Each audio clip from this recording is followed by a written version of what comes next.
Yo, yo, yo, yo, yo. What is up, people? We got to let it breathe just for a moment. You know the drill. We got to bring on Facebook, make sure we got the entire clan under one tent, and then we're going to fire things off. What's good, everybody? This is the Dove Valley Deep Divers. Let me do that again.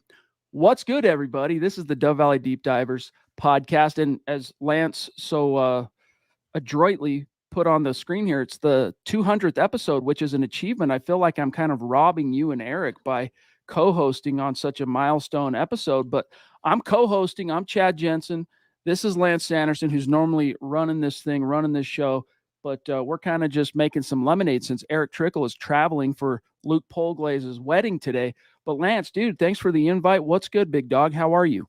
Man, I'm just hanging in there. And if I sound echoey, guys, you notice back behind me, my backdrop's changed. My wife recently got a promotion at her job, and we're gonna paint this room and actually turn it into a Broncos room. So this ugly pink and green, whatever the hell color it is behind me is going to be gone. We're going to have it Broncos blue and orange, rearrange everything. So if I sound bad, I do apologize for that, but doing good, man. Enjoying it, enjoying the news cycle for right now. It's kind of slow, obviously, but get a little bit of updates. And I'm curious to hear what a lot of these analysts are talking about with the Broncos here lately. So fun to have you on, and I'm glad you joined me, man. Yeah, dude, it's gonna be fun. A couple of quick hellos, and then I want to dive into some content. There's some serious issues to discuss, but I'm trying to make this a rule once again, and I don't know why it's doing the pause thing, but guys, Dylan is reminding everybody: make sure you hit the like button on the way in. Now, if you share this, hey, that's like the ultimate compliment that you can pay us is when you share it on your own social media. But at the very least, please give it a like. But first things first, all right. I'm gonna, at the risk of causing more delay here, Lance, I am going to pull up this article that I wanted to get your thoughts on, and I maybe criticism is a tad too a bridge too far for this particular topic. A little bit different on the next one we're going to cover. But in the case, pardon me, of Terrell Davis, Zach Lance, as we know, bro, Terrell Davis knows a thing or two, not only about the running back position, Hall of Famer, but also recovering from a grievous knee injury, and that's what Javonte Williams is trying to do. And I want to read real quick what Davis told Phil Milani of the team website about his kind of misgivings after Sean Payton revealed last weekend that, oh no, Javonte, he's going to be good to go, we think, by beginning of training camp. This is what Davis told Milani, quote, the knee injury is tricky because nobody wants to be on the field more than we do, but you have to listen to your body. And a lot of times your knee or whatever your injury is not responding based off whatever the time period is, 6 to 8 months, whatever. You come back and you're like, wait a minute, I know they said I was going to be 100%, but it's not ready. You would much rather slow roll this thing than try and get back sooner. And then all of a sudden you have a setback and you're not 100%. So maybe it's not exactly Lance Terrell Davis critiquing the Broncos, but I think he is sending a little bit of a message here going, guys, are you sure you're not maybe rushing back your RB1? I think he's absolutely correct on this, Chad. And if you go back to in history, and I believe this was Benjamin Albright was talking about this on Broncos Country Tonight the other day. There's been like 26 players that have suffered this knee injury, and it's not just a torn ACL, guys. We've got a torn PCL and a torn LCL. So you got four major knee ligaments, and Javonte Williams tore three of those all at the same time. The 26 players that have ever had that injury with their setback and stuff like that coming back to recovery, they've none of them have been able to have the same impact or be close to that same kind of impact in year one after that.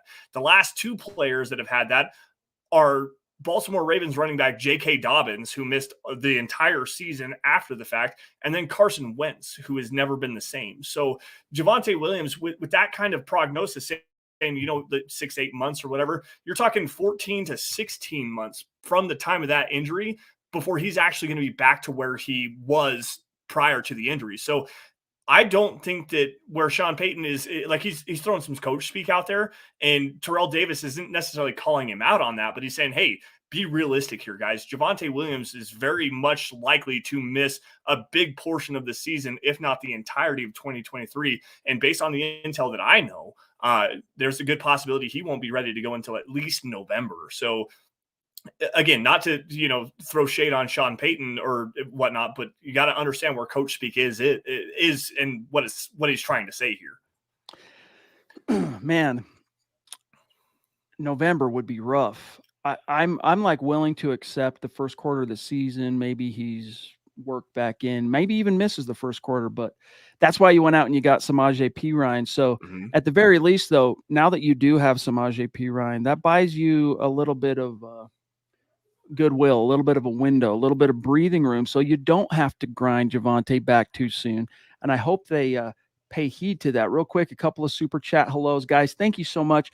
When you super chat like this, it really does help us keep the lights on. And each individual show, when you super chat, that money goes to the show, to the guys on the screen. And so I just want you to know that, especially in the off season, like this time of year when things, really slow down as far as the news cycle and nothing's really going on at Broncos HQ, this is what really helps us in large part get through the NFL summer. So Papa Bear, as he's known in his neck of the woods, David McElrath, thank you, big dog. And by the way, we got these two supers. They jumped in, Lance, before we even hit the old go live button. Yep. So that's OG dedicated status. David, good evening, he says, Broncos country. Lance, whoever is taking Eric's place, that's me. Dylan and Deacon Scott. Scott's not with us tonight either. Got some stuff going with the fam dam. So it's Lance and I swashbuckling through this digital experience with y'all. Buck 'em with a B, YouTube, MHH for life, Denver Broncos for life. Much love, David. And then Troy here, Lance, jumping into. Very generous of you, Troy. Thank you, big dog.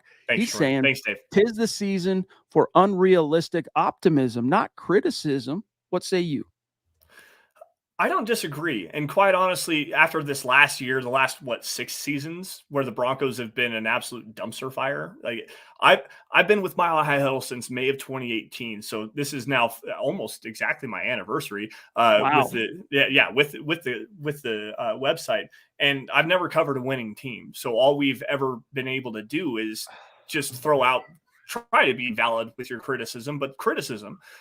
I'm very optimistic about this. And Chad, I'm going to throw a music reference with you. I'm like the Mighty Mighty Boss Tones. I've never had to knock on wood, but I'm not going to do it right now. But with Sean Payton in the fold and Russell Wilson, he can't be that bad again this season. With Russell Wilson, Sean Payton, and the offense that we're trying to bring in, they upgraded the offensive line. They've gotten healthier, it seems like, and I know you've got KJ Hamler on the injury. Tim Patrick's going to come back from the torn ACL this year, but they've gotten healthy. They've gotten better on the offensive line, and I think that with Sean Payton calling the plays, better sequencing, this team is going to be a lot better offensively, and the defense is mostly intact from last season. So let's see what Vance Joseph can do. I'm optimistic. The over-under for this Broncos team right now is set at Vegas at 8.5. I think the Broncos are going to cover that over.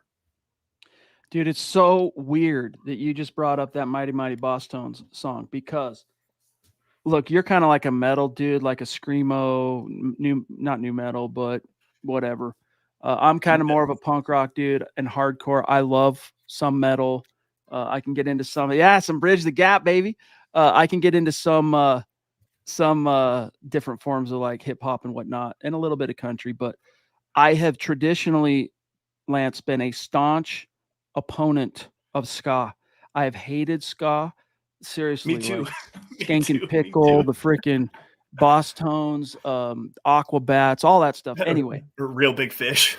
Real Big Fish, yeah. So like a week and a half ago, I'm finishing up something. I'm doing some work. I've got Spotify playing in the background. And you know how like if you just listen to an album or whatever, it'll autoplay onto something else, and in most cases it's based on some kind of algorithm that it perceives. It's gonna give you the type of music you've been listening to according to how it's perceived by these algo bots at Spotify. And what comes on but that song, right? Ever knock on wood, etc. And I don't know what it is, dude. 43-year-old version of Chad. I'm sitting there going, yeah, and then I'm singing. I'm like, dude, I remember this song in high school. Screw this song. I'm listening. And then, dude, I'm no lie, for like the next week and a half, I would wake up every single morning with that song stuck in my head. And there's only one prescription for getting rid of the song that's stuck in your head, and that's to listen to the song, believe it or not. But it kept lingering. And then finally, I got rid of it. And it lingered so long, Lance, that I'm like, I'll even actually check out maybe a little bit more of their catalog. Maybe I've been missing out on these cats. And that's okay. Don't. Ska, the horns, as soon as the horns come in, I kind of go, oh. But it's weird you brought up that song. I've been waiting to drop that reference for a long time, and finally I got a music head in the room, so I'm here for this. But again, like getting back to the Broncos here, and Ernie jumping in as always, and great to see Ernie in the chat as well. Every single week he always drops the most support from pretty much everybody. Big Ernie. Hello, Chad, Lance, and Scott. Go Broncos country only. Absolutely, sir. Only Broncos country. But no, I am optimistic about this team. I really am. Even with Javonte, kind of tying this all full circle here, Javonte being injured, you bring in Samaje Perine. I think they're going to go out and they're going to sign a guy. I hope it's Dalvin Cook, quite honestly. He's like rumored to be a post-June 1 cut from the Minnesota Vikings. If the Broncos can find a way to sign him and bring him into the fold under around $7 million a season, so you got to get the value signing of it. But you pair Dalvin Cook with the healthy Javonte Williams and then Samaje Perine as well. That is a dynamic running back trio that you can actually use. And it especially, if Javonte is not healthy, you still have Dalvin Cook and Samaje Perine. That's a dynamic duo in and of itself. So I'm very optimistic. I'm curious to see what happens here after June 1st. And if the Broncos want to, go out and bring in another couple of guys, Chase Roulier, the center from Washington, is the guy I really have my eyes on as well. So, just again, very optimistic. Never had to knock on wood. I know someone who has, and I'm sure it isn't good. But anyway. Well done, big dog. A couple of shout outs here real quick. Mike Ronquillo, always great to see you in the chat, big dog. Much love and respect. We love you. Lawrence Rivera jumping in to say, what's up, guys? Great day fishing. All right, cool.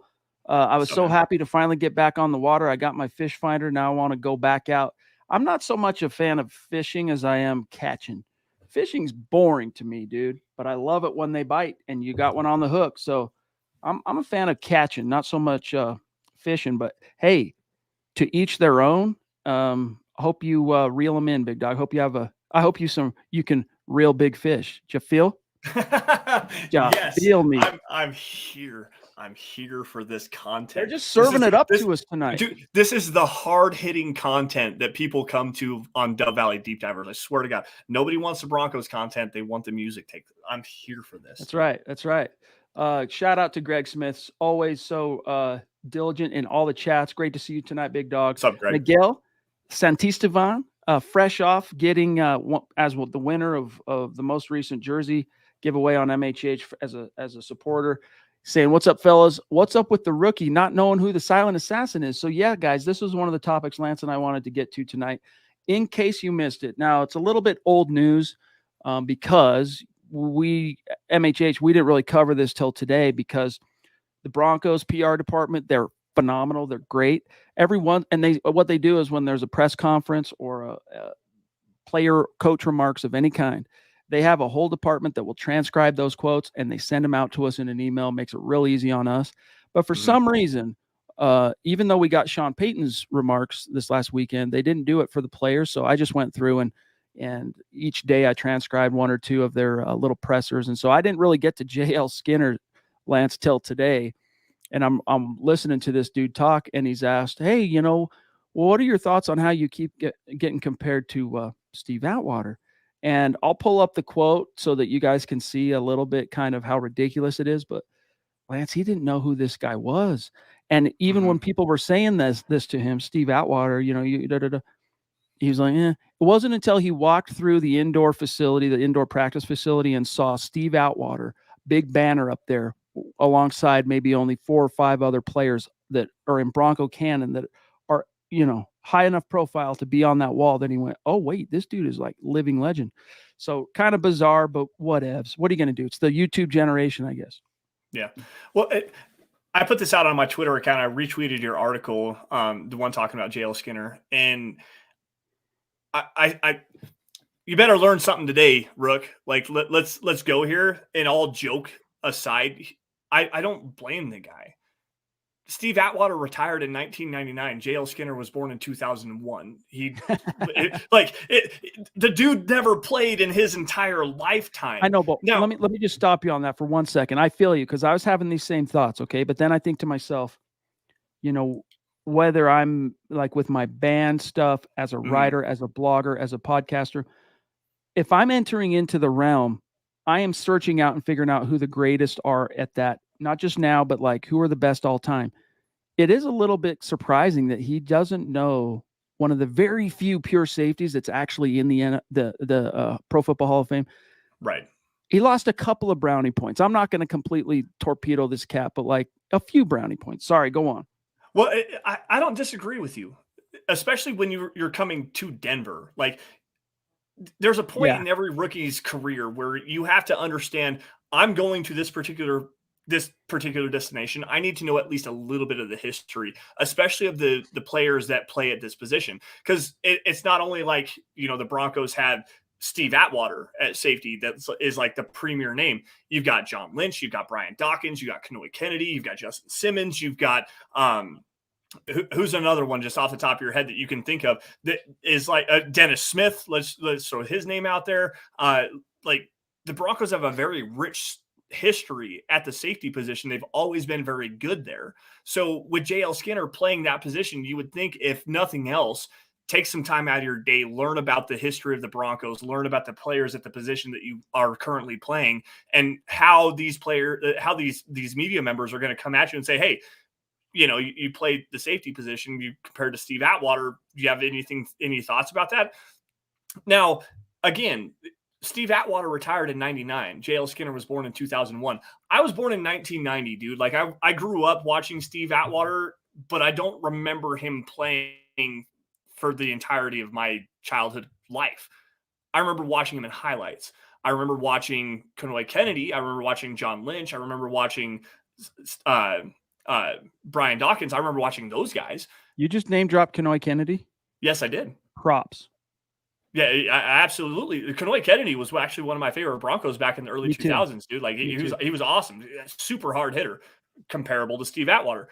But I don't know the Broncos of the 1970s, 1980s. I do. I know them because I cover the Broncos. I know the history there. But if I grow up in San Francisco and then get drafted by a team in Denver, I'm a San Francisco 49ers fan. I can tell you all the history of that, but I can't tell you the history of the Broncos because I've never actually been there. I never lived that life. That's not my fanhood. It's not my childhood. So I can't necessarily take it out on JL Skinner for not knowing who Steve Atwater is. But like I said, you better learn something today, dude, because like you said, you lost some brownie points. And it's everything you said. It's fair. But now you've been a Bronco for, we'll just say, we're approaching the 1 month point. Yep. You're hearing that name a lot. People comparing him to him.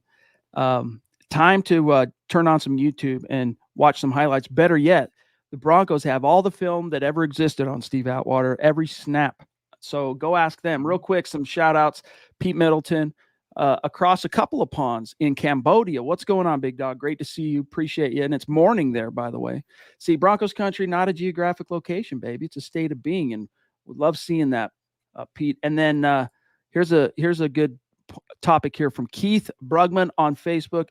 Really have come to love and respect and enjoy this dude's takes. Keith, you're a prince, dude. Thank you for being with Del Valley Deep Divers tonight. He's saying Samaje Perine holds the Oklahoma single game record, 427 yards and 5 tutties.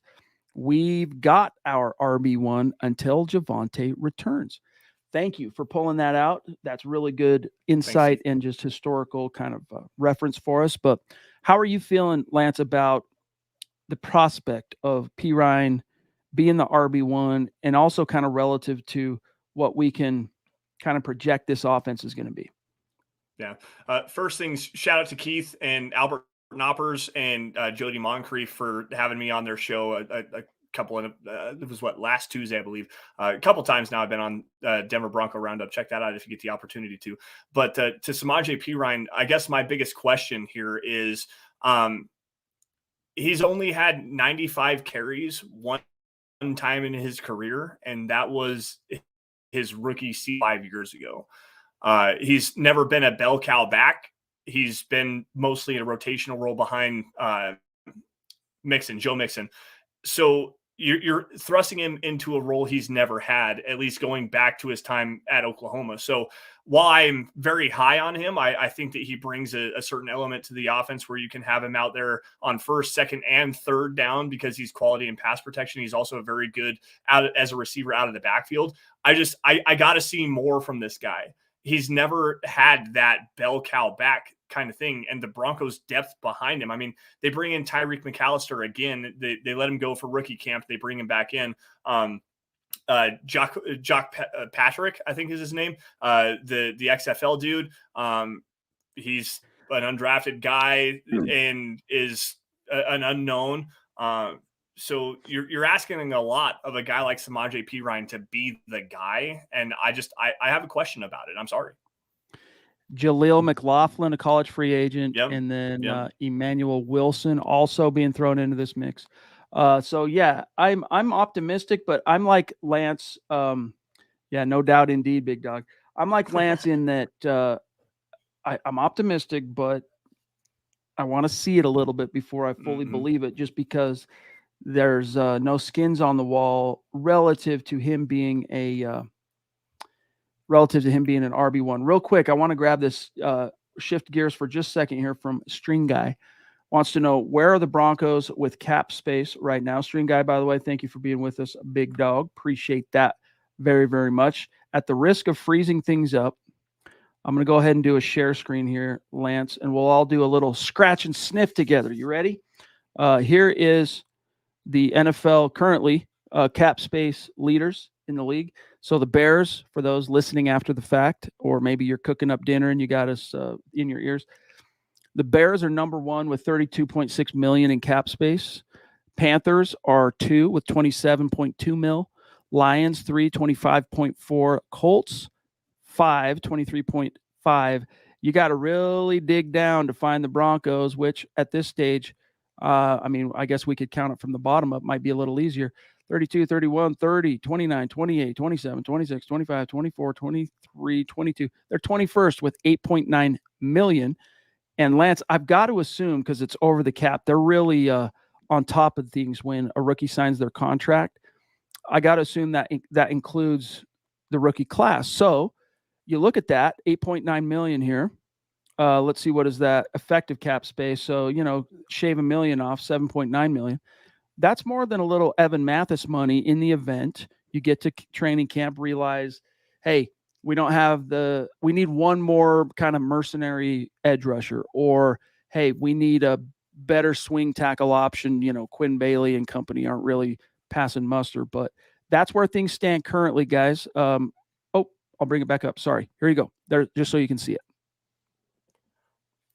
Yeah, there's some room to work with. It's not a whole lot, and I believe over the cap is actually caught up with everything. So they do have some money to work with, and they can go out and they can get a running back if they want to, depending on the cost. They can get a guy like a Kareem Hunt. They can get a Dalvin Cook.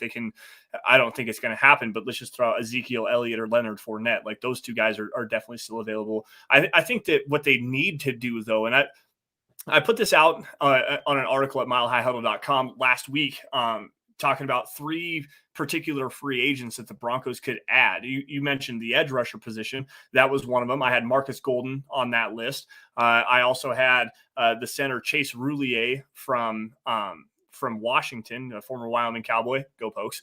And then I also, who was the third one that I had? I don't remember off the top of my head. Let's find it. Regardless. Yeah, go ahead and take a look. So Chase Roulier was the first one. I know that Marcus Golden was the other one, and then Kenyon Drake. It was Kenyon Drake was running back from the Baltimore Ravens, was the third one that I had. Those guys are going to be able to be had for very close to the veteran minimum, maybe $1 or $2 million a season. Chase Roulier is the ideal guy for me. He's a very good scheme fit. He's one of the best pass protecting centers in the entire NFL when he's healthy. But that's the thing. He's not healthy. He had a broken fibula back in 2020, had a knee injury in 2021, had knee surgery in 2022. So he missed a lot of time over the last couple of seasons. But when he is healthy, this dude, like, he wins in pass protection, 98.8% of the time, according to Pro Football Focus. He's allowed 5 sacks in 6 total seasons. He only allowed 17 total pressures in 2020. And what's the biggest issue that the Broncos have on their offense right now? It's the center. Lloyd Cushenberry has been an abject disaster ever since he was drafted. He's been one of the worst centers in the league. And I hate to talk about a guy like that, but you need to get better along the interior, a guy that's not going to get dumped in Russell Wilson's lap every single snap. So Chase Roulier is the guy that I think the Broncos need to go and get. And if you can get him on a 2-year deal, $3 million a season, just let him prove it, maybe get some escalators to him to get it closer to 5. You get a guy like that on this Broncos offensive line, you've completed the overhaul. You've got Garrett Bowles coming back. You got Ben Powers in here, Chase Roulier at center, Quinn Meiner's jumping in. Let's jump into that here in a second too, Chad. Yeah. But then you also got Mike McGlinchey at right tackle. You've got 5 legitimate starters up front, all that have quality play throughout the last 5 seasons of their careers. And you've officially completed the rebuild of this offensive line. A couple shout outs. We got Michaela Israel throwing down a super sticker. You can see her there with her boy Cooper. Great to see you tonight, Michaela. Much love and respect to you. Give Coop our best. Really appreciate that, super. You brought it up. There's a couple other comments, questions I want to get to, but first, since you brought it up, one of the now this you could definitely categorize as criticism. The first thing we addressed at the top of the show, former Super Bowl legend, Hall of Famer Terrell Davis, questioning the Broncos timeline, worrying that they might be rushing Javonte Williams back. But now we have Mark Schlereth, who may not be a Hall of Famer, but this is a guy that has 3 Super Bowl rings, 2 with the Broncos, stayed in Denver, kept Denver his home, went on to, of course, be a very successful radio talk show host in Denver. The morning show there at the Fan, Schlereth and Evans, I want to say. Yeah, Schlereth and Evans. Emmy Award winning. They dominate the morning. And then, of course, he does color commentary on Fox Sports, and he's good. I like him on Fox Sports as a color commentary guy because, I don't know, he's got enough wit and enough kind of comedy to go along with the insight that he keeps me entertained. But that's only for those who maybe don't live in Denver and aren't aware of all the Schlereth bona fides. Here's what he said, Lance, when Chris Thomason of the Denver Gazette, who, by the way, Chris Thomason has been doing really good work since he joined the Denver Gazette. So shout out to him. But here's what he told Chris Thomason. And he kind of, this is a shot across the bow of Quinn Meiner's quote. This is Schlereth, quote, "I'm not 100% sold on their right guard. He's young. I like his aggressiveness, but I think he's got to learn nuances. Hopefully he continues to get better, but it remains to be seen," close quote. And I'll add on that, my own interpretation here is Mark Schlereth saying, I'm not sure Quinn Meiner's, Lance, is worth a squirt of urine, to use one of his phrases. That is exactly one of his phrases. And I understand his criticism. You're talking about a guy coming into his 3rd year, saw some time as a rookie, struggled, but still played pretty well. This last season, saw a little bit of setback as he took some weight off to fit that outside zone scheme. But you're talking about an absolute bully on the offensive line. This dude knows how to just get attached and drive you in the running game. The thing where I agree with Mark here on this is his footwork as a pass protector is super shoddy. Like there's a lot of issues with him, with his consistency, his foot spacing, his hand placement as well. And then there's some times where he doesn't bend with his hips. He bends with his hips and not his knees. So he bends forward and then rocks backwards. So you can see him get put on skates, as the scouts like to say, where he gets driven backwards a little bit and he's really trying to struggle to keep himself upright.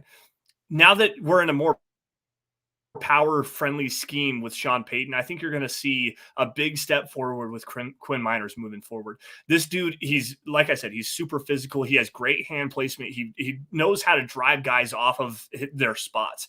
He just has to learn how to receive better, bend with his knees, relocate his feet, and then drive back with his hands, and he will be much better in terms of his pass protection. And with Sean Payton, a guy that's been one of the better offensive line coaches in the NFL. Like, he's always had a very good offensive line, and he knows guys. Chris Streif, a guy that played offensive line for Sean Payton back in the New Orleans Saints, is a guy that's going to learn directly from Sean Payton and then retranslate that back to Quinn Meiner's.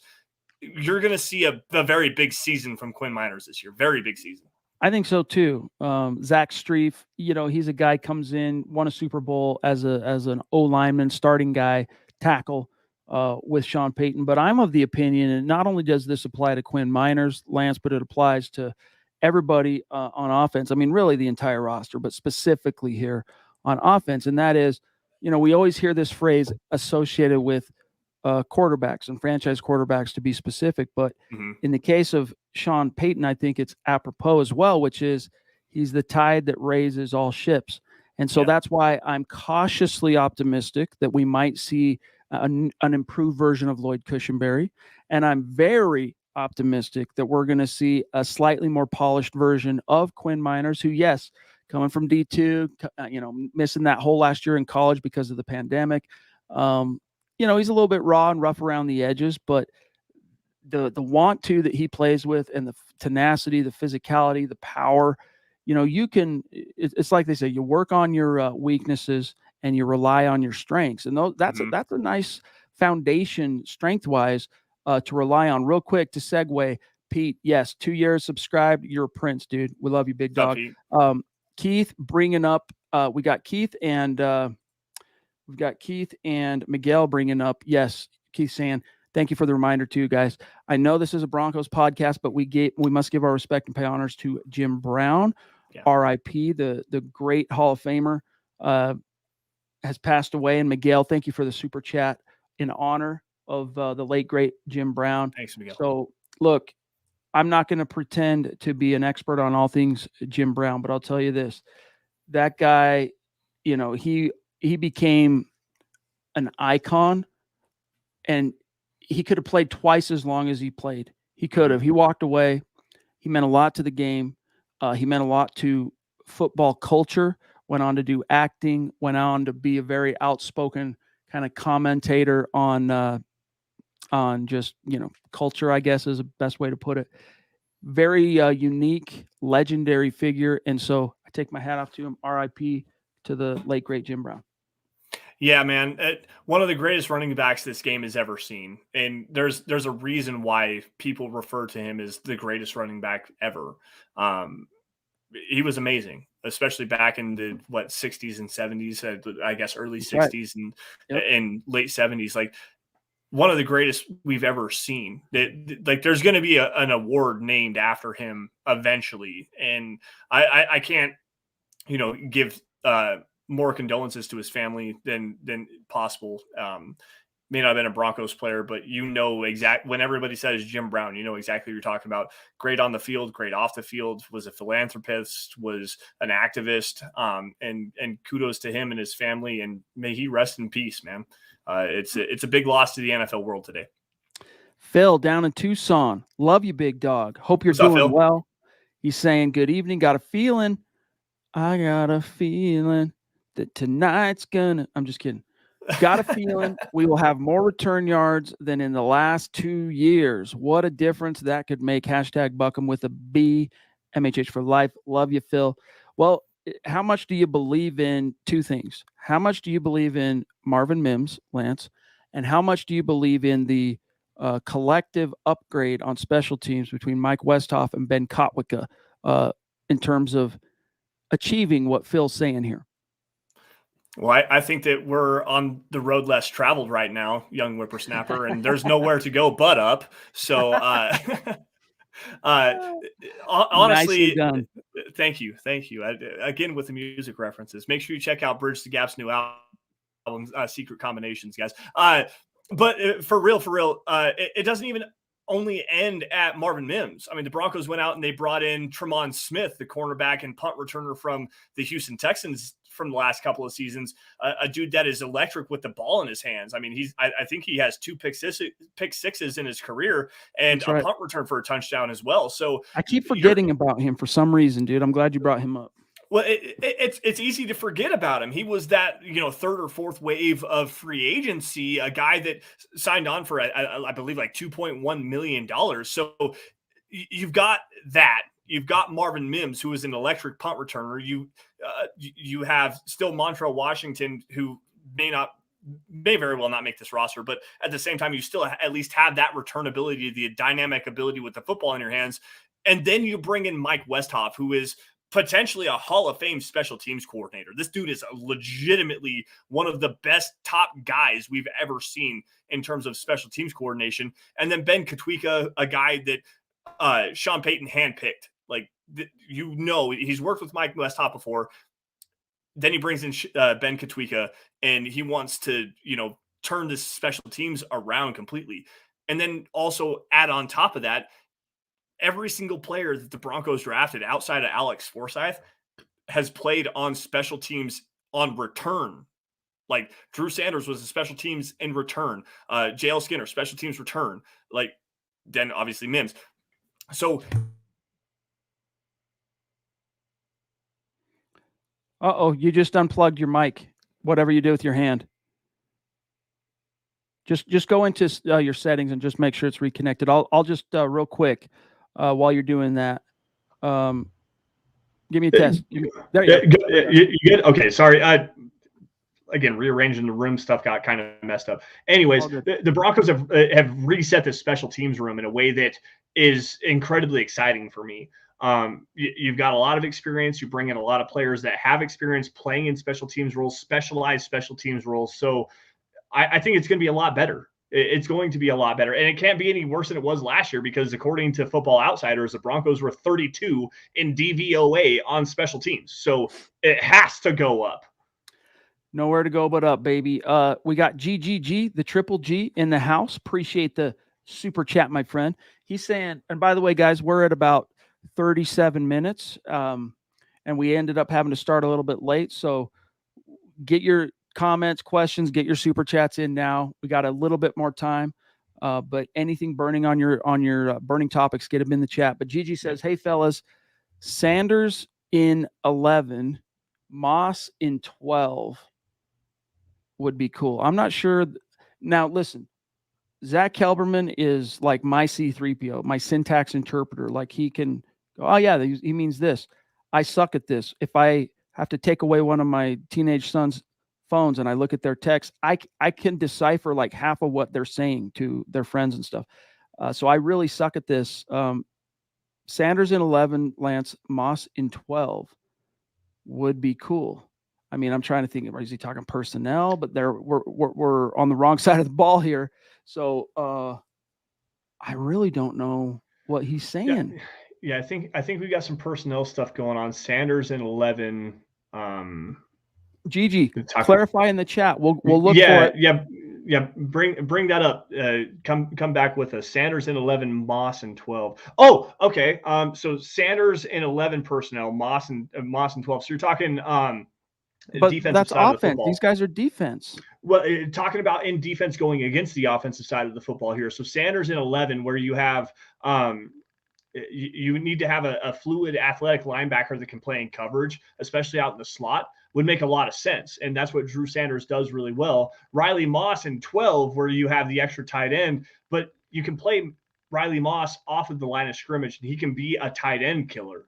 So that I think that's where you're coming from with this. I think, just jersey numbers, he says. I Sanders see. at 11, Moss. Okay. This is what we get for trying to guess.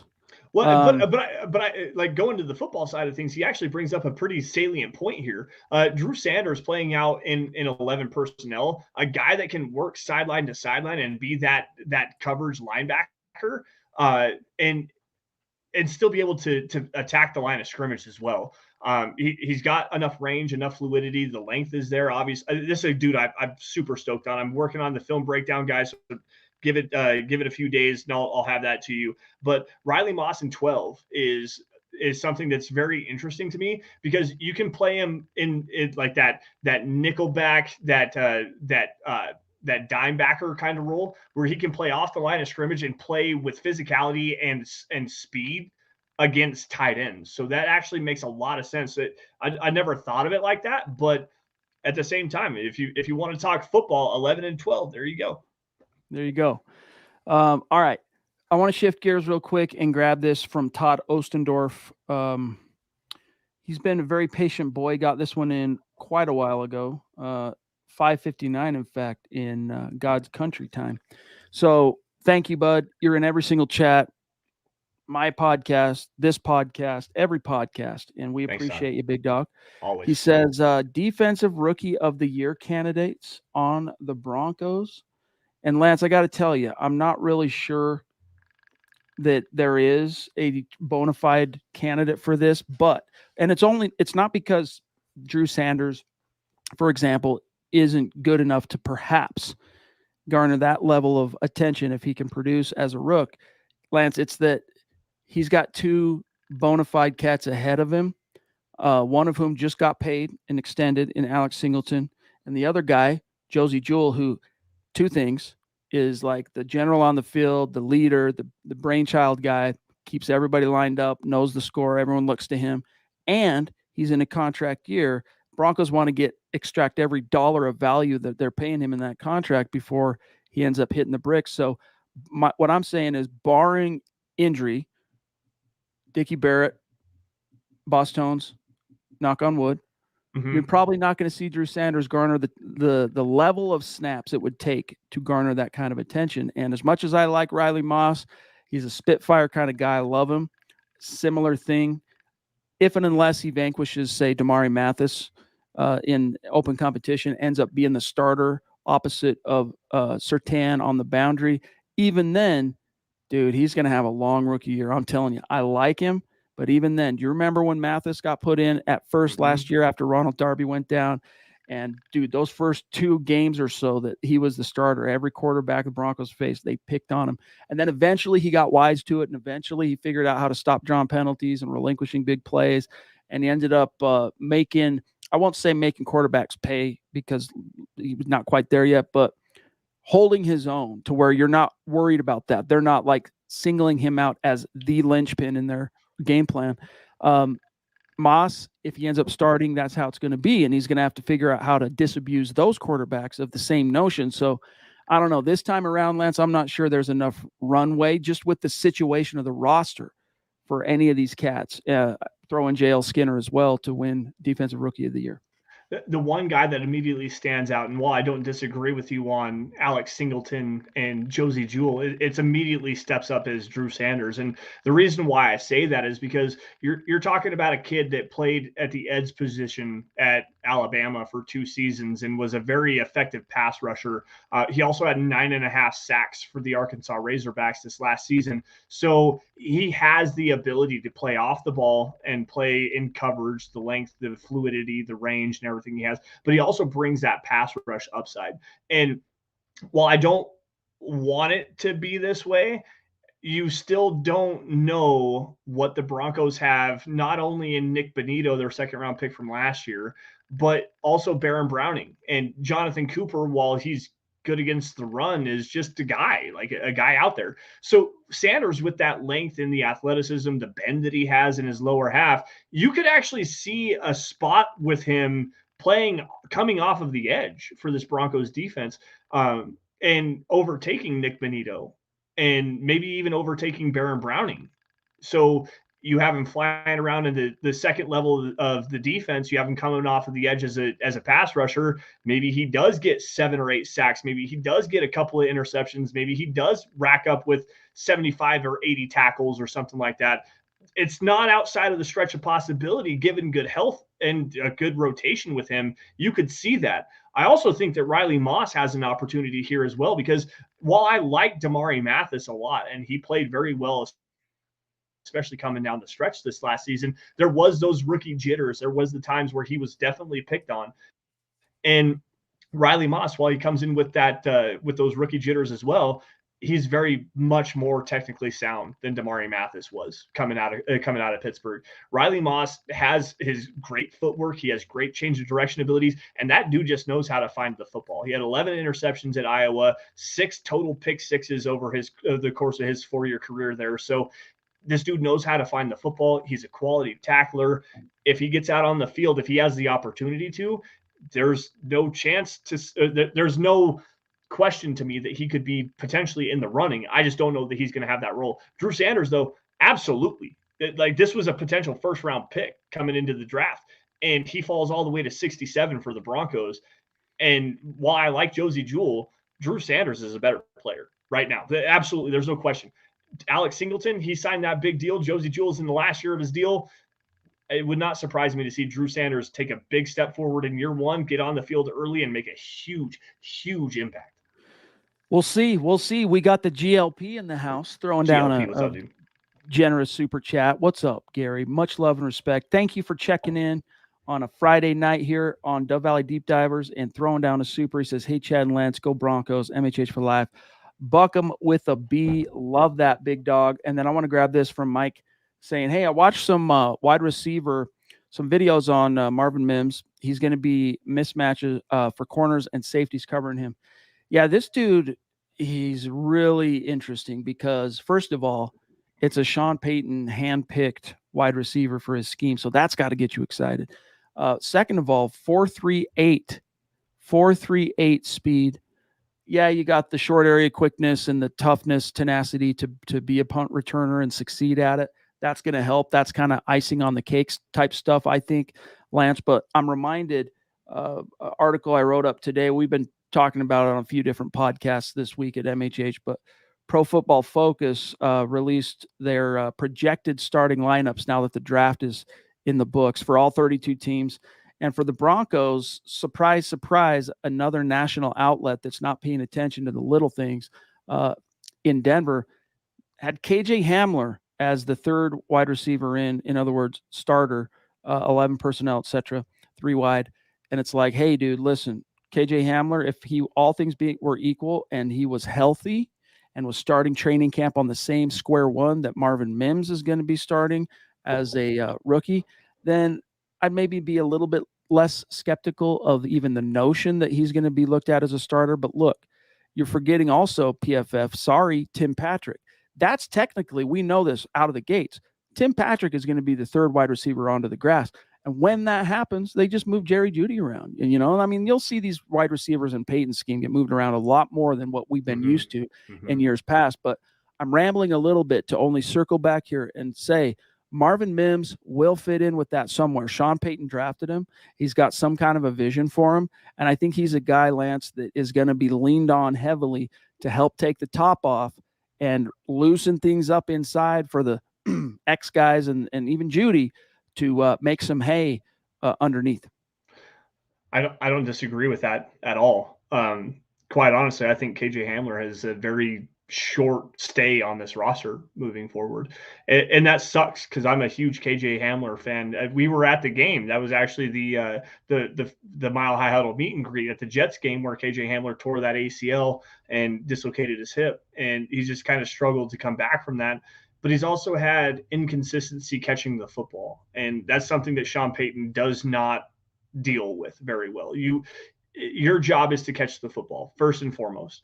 And with KJ Hamler, going even back to his Penn State days, he has like a 17% drop rate or something like that. And I'm pulling a number off the top of my head. I know it's bad.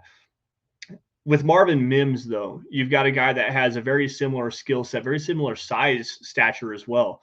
5'10", 188 pounds, 4.38 speed. But there's something that this dude brings to the field that KJ Hamler does not, and that's physicality. This dude will go up and he will high point footballs. He will put his body on the line to go make the catch, and he is a dog as a blocker. And KJ Hamler has not shown that when his time on the field he's healthy. I don't think KJ Hamler even makes this roster, and it pains me to say that because I like KJ as a person. I think he's a good dude, but Marvin Mims was drafted for a reason, and it was to replace KJ Hamler. Tim Patrick, on the other hand, I think that I have more optimism with him coming back because it was a clean ACL tear, singly the ACL more than Javonte Williams, to kind of tie this full circle here. But with Tim Patrick, he tore it early enough in preseason where he missed obviously this full last season, but he should be ready to go. He's come off of a torn ACL before, and we've seen that it's at least effective. So with him coming back, you've got the most reliable receiver on the roster coming back. You got Cortland Sutton, Marvin Mims, Jerry Jeudy, and then a lower level guy like a Brandon Johnson who played well. Another guy with speed and Jalen Virgil coming into the fold. KJ is on very, very thin ice. Let's just put it that way. That's just that's just the score. Mike, thank you, guys. We only have time for maybe one or two more. One of those is spoken for because I want to get to it. Lance, knowing that we are about out of time, we'll keep our remarks relatively sharp on this. Yep. Todd, straight up, buy or sell. Broncos are a wild card team this year. I'll buy on that. I think with Sean Payton coming in, you're going to see obviously you've already seen a much tighter ship. I think Russell Wilson is going to take a big step forward again from what he showed this last season, where he's now kept on a leash, at least a shorter leash than he was before. Get better play on the offensive line, a more dedication to the running the football, and quality defense. Like that's a good formula. We saw it with Russell Wilson for 10 years in Seattle, and I think Sean Payton's going to get us back to that. I'm buying too. I think this is the year that the ignominy ends in Denver. Brent P. Yo, what's up, dude? Wow. Jumping in at the 11th hour with the biggest super chat of the night. Bro, thank you. You're helping make the night for Lance and I. Really appreciate you, big dog. He says, just wanted to give you both props for what you guys do. Lance, wanted to say, love the coverage you did with Eric on the draft. I listened to all of it with you. MHH for life. That's right. You deserve some credit. And Brent, I'm glad you brought this up because on the public stage, I gave Eric multiple times heck of props while he was, while we were sharing the screen, I think last week, Friday, was it last Friday? Anyway, yep. For the hard work in the draft. And you really stepped your game up this year too on covering the draft. And so you crushed it, dude. I know I appreciate it. I know everyone else who read the content, listened to you guys on Friday nights, loved it, the actual draft streams, etc. So hats off to you, big dog, for really helping MHH to continue to be fully set apart as the best source for draft coverage in Bronco media. Well, thanks, Chad. First off, thank you for allowing me to do it on your platform, man. You're the boss, man. I do everything for you. Thank you, Brent, and thank you everybody for joining in with everybody with us. 15 hours, 18 minutes, and 47 seconds worth of live draft coverage. Like we went wall to wall again, third year in a row. How many hours was it?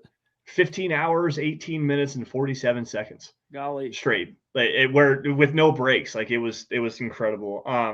But shout out to Eric as well. I couldn't do it without him, without his blessing, without him saying that I can actually do it too. So, and then again, shout out to you for having us, man. This wouldn't be possible without you. It wouldn't be possible without Broncos country, without all of our gracious fans in our community and stuff like that. We wouldn't be here doing what we do best, which is covering Denver Broncos football. So thanks again to everybody. It's crazy. 2018. That's when. Yep. You came to MHH? Yeah, man. It goes to show you that. So I still have the mess. Well, actually, I don't anymore. Yeah, it got thieved. My freaking Twitter account got thieved. Hacked. I used to have. I still have the. I still have the message. If I can ever get that account back, I'll be sure to go and get it. But yeah, I still had the message. Anyways, if you reaching out to me, it was graduation day in Wheatland, Wyoming in 2018 when you reached out to me saying you wanted me to join the show. So that was like the 18th or 20th. Like we're literally on the anniversary of me joining Mile High Huddle, man. So that's dope. It's come full circle, and we got 200 episodes in it, dude. Thank you. Thank you so much for everything, dudes. They call it serendipity, baby. Serendipity. All right, last one, and then we got to go. Dave from Georgia. Thanks, bro. It's great to see a bona fide Mount Rushmore super chat superstar in the room with us. Another one, I should say. So, Dave, much love and respect. Love your YouTube profile pic. Buck 'em indeed, big dog. Now, Lance, we got to make this one like rapid fire, but he's saying Montrell Washington, last year's 5th round pick, kind of a belle of the ball for the previous coaching regime. He says Montrell's got to be on thin ice too. I agree. I'm not writing him off, but I do think that he is on some he's on notice for sure. They brought in Tremont Smith. They brought in Marvin Mims. He's on notice. Moss Def. But what's your answer for Dave? Absolutely. And like you just pointed out, I was going to go back to they signed Tremont Smith as a punt returner cornerback, a guy that they made a priority in free agency. They obviously traded up to go get Marvin Mims as a punt returner, as a gadget guy, as a slot guy moving forward. And I know for a fact, speaking to some people, that when Sean Payton came in, he was questioning why some guys got drafted, and Montreal Washington was one of those guys. So, yeah, he's definitely on thin ice. All right, guys, we're out of time. Love you. Lance, it's your show, so why don't you do your typical goodbye sign-off stuff? You do it. All right. Well, thanks, Chad. And again, thank you for joining me. Thank you all for joining us here on Dove Valley Deep Divers. You guys can find us on Twitter by following me at LanceS_MHH, and for Chad at Chad N. Jensen. Also, make sure you give a shout out to my boy Eric Trickle at Eric Trickle. Notice the CK in Eric and the EL in Trickle. Also, guys, while you're at it, make sure you do go on and find the mother account at Mile High Huddle. That's where you guys are going to find breaking news and analysis regarding your Denver Broncos. You've got film breakdowns, opinion articles, anything covering your Denver Broncos. You guys are going to find it at Mile High Huddle. Also, guys, it's great to have super chats and stuff like that, but if you really want to spread some love around, get the name out and whatnot, mhhmerch.com. Get your guys, that's the merch tent. I call it the merch tent because I'm a concert junkie. So hit the merch tent. Make sure you guys get yourself a hat. There's a t-shirt, a coffee cup, a hoodie, something for the guys, something for the gals. There's even onesies for your babies if that's what you want to have on there. Anything MHH merch. You can find anything for all of the shows. Mile High Huddle at mhhmerch.com. Also, guys, while you're at it, is Facebook supporters, facebook.com/Mile High Huddle pod. Keep the conversation going, guys. It does not end on Twitter. It does not end here on the podcast. Mile High Huddle pod. Also, the Mile High Huddle superfan group as well. Make sure you guys go and find that. And if you guys aren't financially able to do so in terms of supporting the show like that, we understand. Like, times are tough. It's fine. It is what it is. But everybody should be doing these three things scrolling across the bottom of your screen. That is subscribe to Mile High Huddle, no matter what it is. Facebook, YouTube, Twitter, Twitch, Apple Podcasts, Spotify. Subscribe to Mile High Huddle. Like every video and article that you guys see, because it's a great way to just help support the show. And the greatest way, though, is share it. Please share it in front of as many Broncos fans as you possibly can, because without your guys' support, we could not do what we do best, which is, again, cover your Denver Broncos. Now, Chad, as I like to do with Eric every single Friday, any last words, my dude? My last words, I can't get off a podcast without doing this. I got to do it. I got to give specific shout outs to the supporters and super chats. And then I'm out, dude, real quick. David McElrath, pardon me, love you. Troy, Michaela Israel, GGG, Miguel, Gary, Brent P, Dave from Georgia on Facebook, Mike Ronquillo throwing down big boy stars, Miguel, big boy stars, Phil, Lawrence, Keith. Love you guys. Enjoy your weekend. Zach and I, we're back in the saddle Sunday night, but don't forget tomorrow night, Orange and Blue View with Thomas Hall, Ron White. Be there. Yeah, Thomas and Ron do a really good job. I got a chance to tune into them the other day. Great insights, great fan perspective, great insights in terms to what the Broncos have going on. Thomas is one of the best in terms of analytics. If you like analytics, he's amazing with that. But with that, guys, thank you all for joining us here on Dove Valley Deep Divers. Not quite the same show as usual, but you all stay safe and take care. Have a great rest of your weekend. And as always, go Broncos. We'll see you guys same time, same place next weekend.